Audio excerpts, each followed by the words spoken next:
भगवान शंकर ने माता पार्वती को गुरु गीता सुनाते हुए एक बात कही।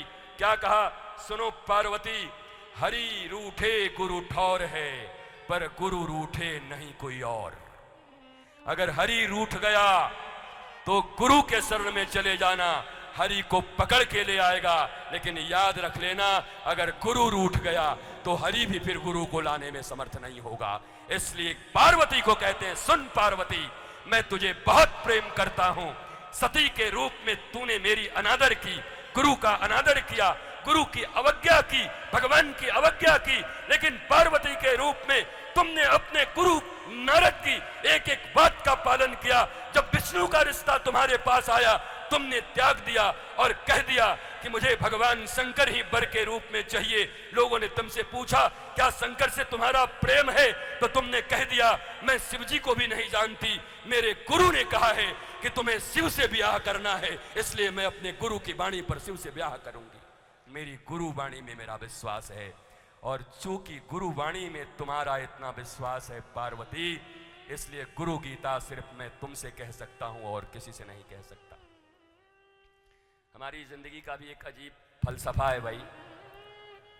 कभी हमारा जटा ठीक नहीं रहता, जटा कटा ऐसे होने लगता है, हमारे तकिया ऐसे लगा देते लोग, और आज तो हमको माइक ही पकड़ के बोलना पड़ रहा है। अब क्या करें?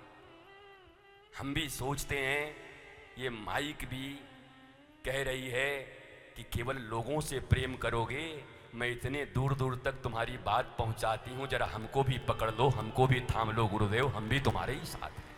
तो हमें माइक पकड़ के बोलना है, हमारा माइक भी पकड़ लो। भगवान की बंसी सदा भगवान के साथ रहती। रात में सोते भी तो कमर में बांध के सोते हैं, और सुबह उठते ही अपने होठों पे लगा लेते हैं। गोपियां उनसे सौतन की तरह डाह करती है, तो कहती है बंसी कि डाह करने से, ईर्ष्या करने से क्या होगा? जरा ये भी तो सोचो, मुझे बंसी बनने में क्या क्या दिन देखने पड़े हैं। मैं भी अच्छी खड़ी बांस थी, अपने परिवार के साथ थी, कोई आया और काट दिया, परिवार से अलग ले गया, ले जाकर के धूप में सुखाई गई, छोटे छोटे टुकड़े में काटी गई, उससे भी पेट न भरा तो गर्म लोहे से मेरे भीतर में छेद किए गए, साथ साथ पोली रह गई। इतना दुख सहने के बाद भी मैंने बस एक ही बात अपने हृदय में रखा कि मुझे बंसी बनना है, क्योंकि एक दिन अपने श्याम सुंदर के अधरों से लगना है। इसलिए मुझे वह दुख दुख नहीं, आनंद महसूस हो रहे थे। ऐ गोपी तो क्यों चिढ़ती है? मैंने भी तो साधना की है, बंसी ने भी साधना की है। अच्छे खासे परिवार में थी, एक बांस काट के ले गया, माँ भी उसी में थे, पिता भी थे, भाई। अब बांस का जो झुंड होता है उसका वही परिवार है ना, उसी में मम्मी होगी, उसी में उसके पापा होंगे, उसी में उसके छोटे छोटे बच्चे होंगे, उसी में भैया होगा, उसी में बहन होगी।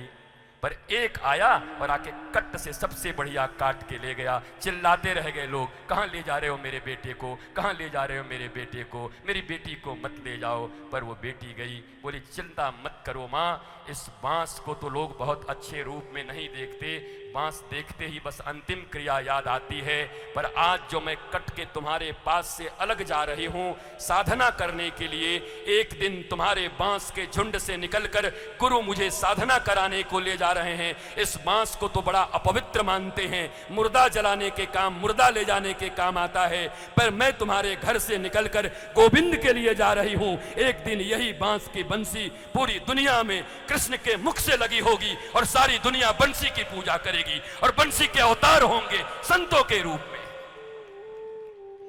घर तो छोड़ना पड़ता है, माया तो त्यागने पड़ते हैं कभी कभी। हम ये नहीं कहते घर छोड़ो, घर छोड़ के जाओगे भी कहां, पर घर में रहते रहते अनासक्ति के भावों को पैदा करो। सीताराम सीताराम सीताराम कहिए, जाहि विधि राखे राम, ताहि विधि रहिए। धन्यवाद निर्विवाद राम राम कहिए, अजय जाहि विधि राखे राम। परिवार के साथ रहते हुए वाही विधि रहिए, परिवार में ही रहिए, पर संतोष में रहिए, बेहोश मत रहिए, उदास मत रहिए, हताश मत रहिए, निराश मत रहिए, विषाद मत रखिए। अवसाद मत रखिए, श्री कृष्ण और गुरु कृपा का प्रसाद रखिए, श्री कृष्ण राधा और गोपियों का महारास रखिए। ये हताशा, निराशा, अवसाद, विषाद हम मनुष्यों के लिए नहीं बनाया गया। हम मनुष्यों के लिए तो भगवान अवतार लेकर के रास, महारास और प्रसादस्तु प्रसन्नता, प्रसन्नता का प्रसाद बनाकर भेजे हैं। हमें सदा ऐसे ही रहना है। क्यों दुखी हो?